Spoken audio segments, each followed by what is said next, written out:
Gente, eu estava aqui refletindo sobre um negócio tão profundo e tão especial e eu quero compartilhar com vocês esse momento, tá bom? Bom, todos nós sabemos que somos templo do Espírito Santo. 1 Coríntios 3,16 diz assim: Vocês não sabem que são santuário de Deus e que o Espírito de Deus habita em vocês? Independente dos pecados que a gente comete e se a gente se afasta de Deus, nós somos templo do Espírito Santo porque nós fomos feitos à imagem e semelhança do Senhor. Foi Ele que nos moldou com suas próprias mãos, então a nossa identidade está firmada nele, independente se a gente se afasta dele ou não, porque através da morte de Jesus na cruz, o plano da redenção foi assim feito, foi estabelecido, e Isaías fala que Jesus tem marcado nas palmas das mãos dele a nossa história de salvação. Ou seja, todos nós fomos comprados por alto preço e nós temos direito à salvação e somos templo do Espírito Santo. Muitas vezes o fato de sermos templo dele não significa que nós temos o Espírito Santo conosco. Por quê? Porque o Espírito Santo, ele não divide espaço com ninguém. Ele não divide espaço com o pecado, ele não divide espaço com a mornidão, com a indiferença, com o estar em cima do muro. Jesus diz lá em Apocalipse que ele bate a porta do nosso coração e ele espera.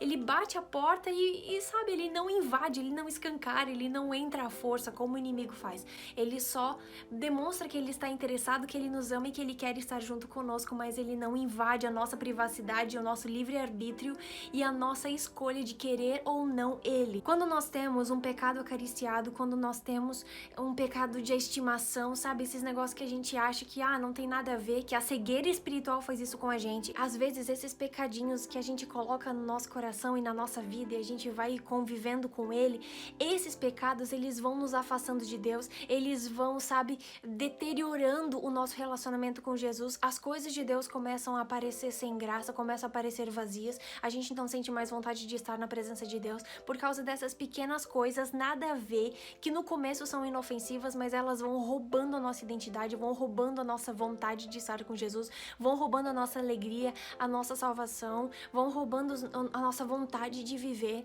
sabe? Tudo vai ficando obscuro, tudo vai ficando cinza, tudo vai ficando preto e branco e a gente não consegue compreender por quê, e é aí que está o problema. Nós somos templo do Espírito Santo, mas a partir do momento em que nós estamos com Jesus no nosso coração, o Espírito Santo está habitando em nós, só que nós permitimos abrir as avenidas da nossa alma através dos nossos olhos, através dos nossos ouvidos, através da nossa boca, através da nossa mente, através, sabe, dos nossos sentidos e das nossas atitudes, das nossas escolhas de caráter. A gente permite que certos pecados, certas tendências e certas coisas entrem na nossa vida e façam parte de nós. Então é nesse momento que o Espírito Santo não pode dividir espaço com o pecado, ele não pode dividir espaço com ninguém. Ou nós somos templo do Espírito Santo, ou nós não somos. Não tem como a gente dizer eu sou de Jesus, mas eu sou um pouquinho do mundo. Não tem como. Então é nesse momento que o pecado entra em cena, ele toma conta do nosso coração e da nossa vida, ele começa a dirigir os nossos pensamentos, e aí Jesus, ele precisa se retirar. Sabe, não porque ele quer, mas porque foi uma decisão nossa, e Jesus, ele é perfeito, ele é puro, ele é amável, ele é incrível, ele é o Salvador, e ele não pode dividir espaço com o pecado, porque justamente Jesus veio para botar um ponto final no pecado e para dar o plano da redenção completo para a nossa salvação. Então, Jesus, por ser perfeito, ele não pode dividir espaço com o pecado, com o que é sujo, com o que é imundo, por isso que ele precisa se retirar e o pecado toma conta de nós, e a gente fica dessa maneira mesmo sendo o templo do Espírito Santo. Mas o que eu acho mais lindo disso tudo, nós somos templo do Espírito Santo, apesar das nossas dificuldades, e aí entra em cena o trabalho lindo do Espírito Santo na nossa vida. Sabe quando você se sente longe de Deus e você sente aquela voz falando com você assim, filho, volta, faça diferente, sabe, você não devia tomar atitudes dessa maneira, volta pra Jesus. O Espírito Santo fala pra você as coisas que você deveria fazer, as coisas que você fez e não foi legal, as coisas que você precisa realmente mudar na sua vida. Você ouve a voz do Espírito Santo, quem sabe no momento em que você vai dormir, quem sabe no momento aleatório durante o dia, você sente a voz do Espírito Santo falando ao seu coração.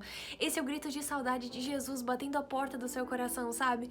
É Jesus, imagine, nós somos um templo, nós somos uma casa, e aí dentro da nossa casa existe sujeira, existem coisas ruins, mas mesmo assim nós somos templo do Espírito Santo, e Jesus, ele bate na porta e ele fica dizendo, filho, eu tô aqui, você não devia estar fazendo isso, tal, e ele vai nos instruindo e nos ensinando e tentando chegar ao nosso coração, tentando chegar dentro de casa, mesmo estando do lado de fora.